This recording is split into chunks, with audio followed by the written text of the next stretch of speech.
is joining us via satellite technology. It's George St. Pierre. There he is. Are you there, George? Can you talk? He's been very nervous, you see. In fact, he was so nervous. I'm terrified. I'm terrified by this man. Because generally when people can't keep their hands to themselves, George, and you almost punched me in the face, that's because he's very nervous and the nerves are getting to him. I would not punch you into the face until the fight. Well, you punched me in the stomach last week. You're so insecure. Why are you thinking I'm going to punch you in the face? Because last week in Vegas you punched me in the stomach. I'm just going to shove you away because I don't want you to put your hand on me. I pointed at your... Because when you're nervous, he does this. He sticks his tongue into his mouth, and I said, there's the tongue again. Like a lizard, the little lizard tongue was going to come out, and he flicked me in the face. Keep your hands to yourself, George. You're on Canadian soil, so did it mean more, the trash talk? We're on British soil. Right. You know, I guess originally. But then same with America. That was originally. You got the Queen on your money, so yeah, this is hometown for me. George, how do you feel about that? Because I feel like, you know, this is obviously your country. That's got to be fighting words. It's my country, but I don't bow down. I don't bow down to the Queen. Is it France or Canada? I'm French Canadian. I don't bow down to the Queen. That's not a French Canada. Is not a country. I've never heard of it. Is it France or is it Canada? Which one? You've got to choose one. French we're in or Canada. Canadian. We're not in England. So you're not French Canadian then, right? You're French or you're Canadian. George, can we talk about putting this fight together? Was there ever a point when you thought this fight was just not going to happen? And how happy are you that this is finally happening on November the 4th? Oh, God, it was like a roller coaster, up, down, up, down, up, down. But my eyes always been focused on Michael Bisping. I wouldn't want to fight anybody else. I've been, you know, adding weights. I had a nutrition coach, you know, I was psychologically set for that fight. You know, nothing else that I would want to do it with. Michael, do you feel the same way? I mean, obviously, this is the fight you won. No. See, he's been psyching himself up. He's been psychologically psyching himself up for 18 months to face me. This is just another day in the office for me. Right. You know, it's just another opponent. Another opponent, another fight. I've done it time and time again. But you always tweeted out, you said you wanted him. Yeah, for sure, absolutely. George he's had a fantastic career. He's an amazing fighter. He was, you know, a long-time welterweight champion, retired as champion. To add his name to my resume, you know, hopefully to get a win. I'm not expecting an easy fight. If I was to do that, of course, it's great for me. You know, George is one of the greats. What's your strategy to be aggressive? Because George has had such a long layoff. Yeah, I'm going to put it on him. As soon as the referee says fight, then I'm going to go straight at him. I'm going to look to knock him out.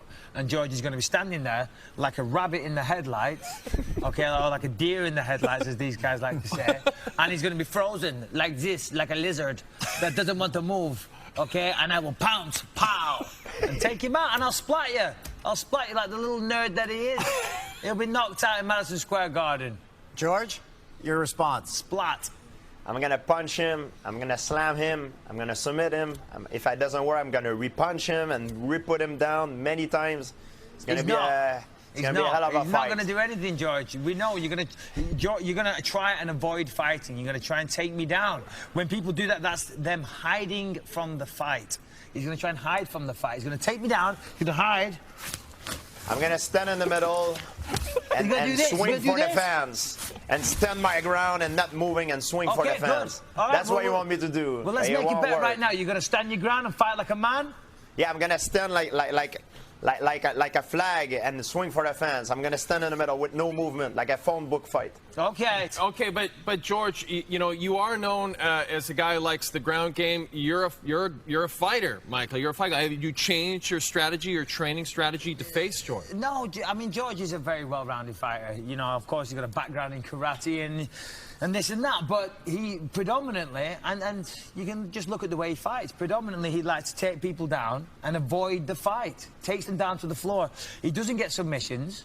I mean, he has submitted people, he has finished people, but not since 2009. So I'm being deadly serious when he's going to look to take me down and control me on the ground. And it's very suffocating, it's very frustrating for me, of course. It's also frustrating for the audience. People want to see us throw down, and that's what I'm going to do. Not because I'm stupid. See, the way I fight is the art of hitting without getting hit. I'm not going to be an idiot, just plant my feet and let him swing and until one man falls down. No, there's a lot of tactics, a lot of strategy, and I'll be doing that. I'll be using footwork. I'll be picking him off. I'm taller, I'm longer, I'm faster. He thinks that I'm just bigger. No, I'm faster. I've got better striking. I've got better kickboxing. I've got a lower resting heart rate. I have a better arsenal of strikes. I can read him. I've got more heart. I've got more brains. All he does is hold on for dear life like a little George, you must have seen tape of Michael's fights, countless tape. What's your take on his style? Yeah, he's a great striker. He thinks that he's better than he is, unfortunately for him.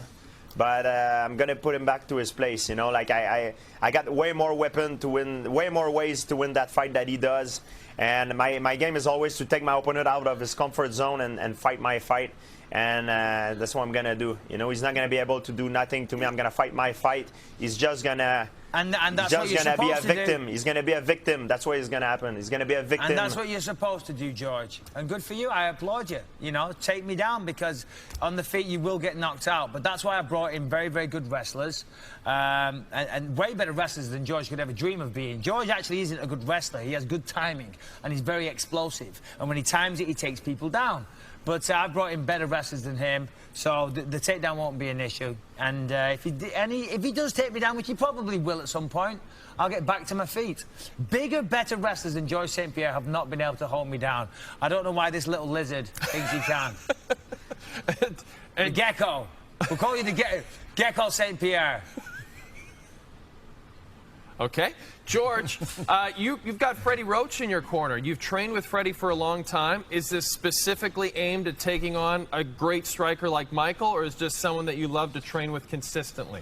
Yeah, I brought many guys for sparring too. I spar with many guys that are much better striker than Michael Bisping, and bigger. Some is faster and all kind of different fighter. It's impossible to find a guy like Michael, but I find guys that are better at what Michael do in certain part of the game. So that's what I've been working with. I work with Freddie, but my game doesn't only... He got axed from the UFC. And listen, he's training with Freddie Roach. If he was actually going down to LA and getting out of your comfort zone, right, and going down to LA and training in the Wildcard gym with all those boxers, right, and all those badasses that they have in there, then maybe I'd be worried. But no, he's bringing Freddie up to Montreal, and Freddie's holding pads. That doesn't matter. The beauty about training with Freddie Roach is the people that he can bring to the table, not what Freddie, an older gentleman, can do. You know what I mean? And you have to build up a relationship as a fighter and a coach. Come on. Freddie Roach can't even spell UFC. We'll give this to both of you guys. Michael, you start. How does this fight end? Listen, I'm not expecting a walk in the park. I respect George, I really do. But this is war, so I'm going to bust his balls a little bit. Can you give us a round? Yeah, round. I'm going to try for round one. I say I put him out in round two, and I'm talking to you, Georgie boy.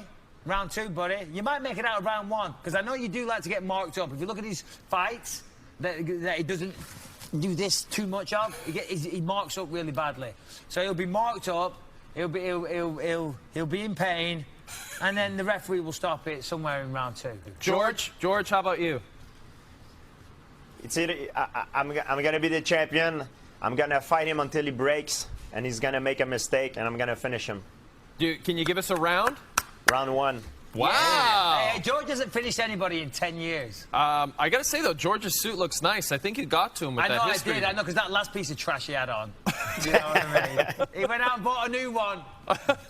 Hey, your tailor owes me 10%. George, thank you so much. Michael, thank you so much. UFC 270.